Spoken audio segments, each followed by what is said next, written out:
Rev up your engines!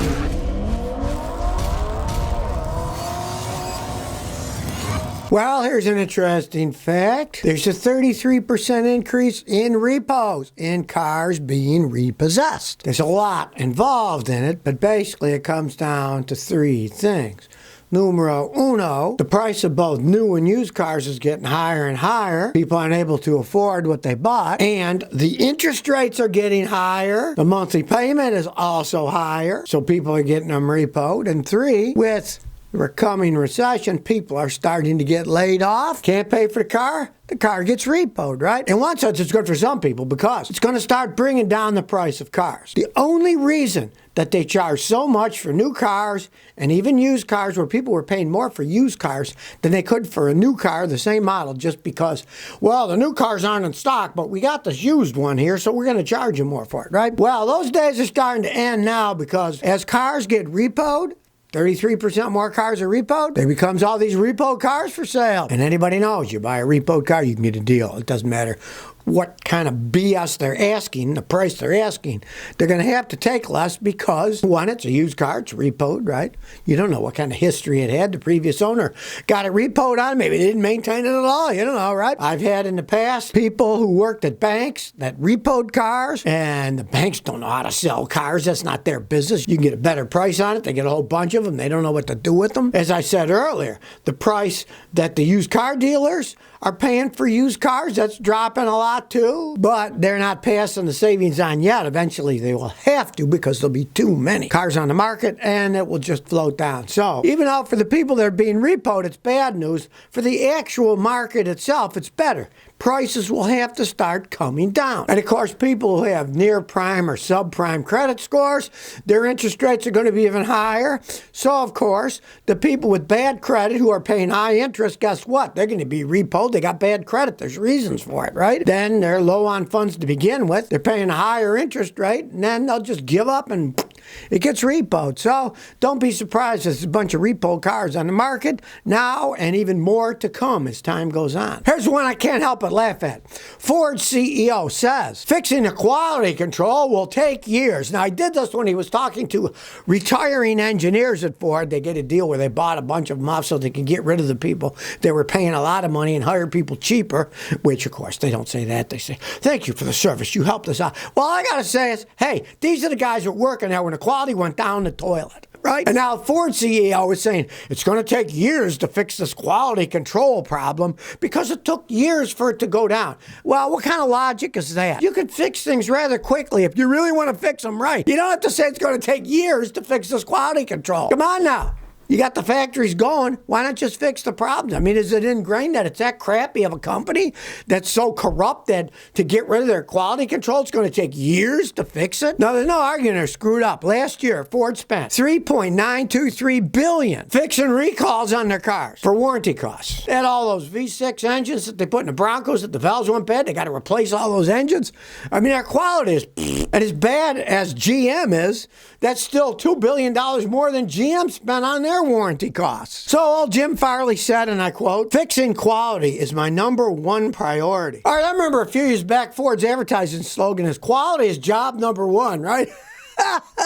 Well, I guess job number one went out the toilet. Years later, decades later, they're saying, well, my number one priority as CEO of Ford is fixing quality. Hey, you kind of, isn't that what it should have been in the first place? And then saying, well, it's going to take years to fix this stuff. And then he ended his little statement with, until we fix quality, nothing else matters. Maybe they should play a Metallica song while he's giving his thing, you know?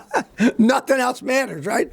Yeah, nothing else matters like profit. What a load of baloney, you know? This is a speech he's given to retiring engineers. A lot of baloney. Until we fix quality, nothing else matters, right? Yeah, all they care about is profit. Come on, let's face it. Profit, profit, profit. That's why their quality has gone down the toilet. And they're certainly not going to change their profit motive. That's what they want to do. And that bunch of nonsense spouting from a CEO of Ford about, oh yes, quality's our big thing. Yeah, let's see it actually happen, you know. Talk is cheap. He realizes that too, because he says, well, it's going to take years, you know. It's not like I can say it and it's just going to happen.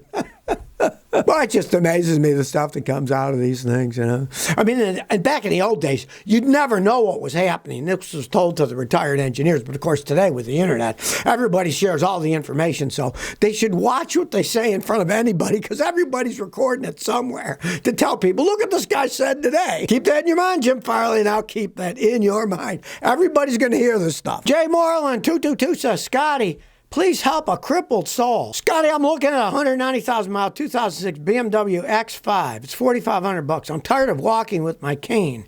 Is it worth it? The outside is clean. You say you walk with a cane and you call yourself a crippled soul. Well, let me tell you something. Do not buy that BMW or you'll be even more crippled. Your cane will break and you'll fall into the endless money pit of cars. BMW X5, especially 2006, is one of the biggest money pit cars ever built in the history of this planet. They are endless money pits. I had a friend who was a news anchor in Houston, Texas. He bought one. He got rid of it because he said, this is the worst car I ever got. I'm always having to spend a fortune getting the thing fixed. And the guy was making, multi-six-figure income. And he said it was a horrible car. Absolutely horrible. He got a Lexus after that, and he loved the Lexus. It was expensive, too, but the Lexus at least didn't break down. Do not buy that BMW X5. You're going to really not be happy, Look for some kind of Toyota or Honda. They're much better made. Now, the reason it's $4,500 is because everybody knows BMWs are endless money pits. You can get used ones relatively cheap, but it's also got 190,000 miles. That really means it's ready for the money pit if it's not there yet. Now, if it would add 60,000 miles or something, maybe you could have gambled with it. But with that kind of mileage, that's an endless money pit, and it will cripple you even more if you buy that thing. Believe me, stay away from that car. RKDPT says, I have full throttle power loss. I got 2019 Jeep, 33,000. No check engine light. Air filter's clean.